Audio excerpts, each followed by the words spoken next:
ஒரு சைடில் ஐபிஎல் 2025 பற்றி யார் எந்தெந்த ஃப்ரான்சைஸ் ரிட்டைன் பண்ணுவாங்க இதை பற்றி பேசினா, இன்னொரு பக்கம் டெலிகாஸ்டிங் அதாவது ப்ராட்காஸ்டிங் இருக்காங்கல்ல முகேஷ் அம்பானி ஜியோ. ஸோ அவரு சில விஷயங்களை பார்த்தீங்கன்னா ஷேர் பண்ணாரு. அதாவது 2024 ஐபிஎல் பார்த்தீங்கன்னா வந்து ஃபுல்லாகவே ஜியோ சினிமாவில் தான் ஸ்ட்ரீம் ஆச்சு. ஒரு பக்கம் காண்டா தான் இருந்தது. டிஸ்னி பிளஸ் ஹாஸ்டர் நிறைய ஃபீச்சர் இருந்தது. இப்போ ஜியோ சினிமா அநியாயத்துக்கு நெட்டை உறிஞ்சிட்டு இருந்தது. என்ன ஒரு ஹைலைட்னா ஆப்ஷன் நிறைய கேமரா வியூஸ் இருந்தது.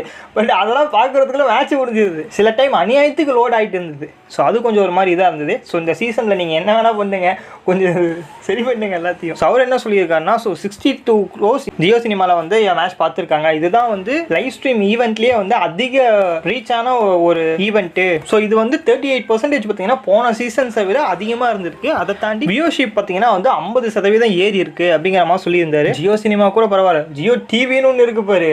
ஐயோ அவ்வளோதான், நம்மளை முடிச்சு விட்டீங்க போ. ஜியோ டிவியில் என்ன பிரச்சனை கேட்குறீங்களா? ஜியோ டிவியே பிரச்சனை தான்.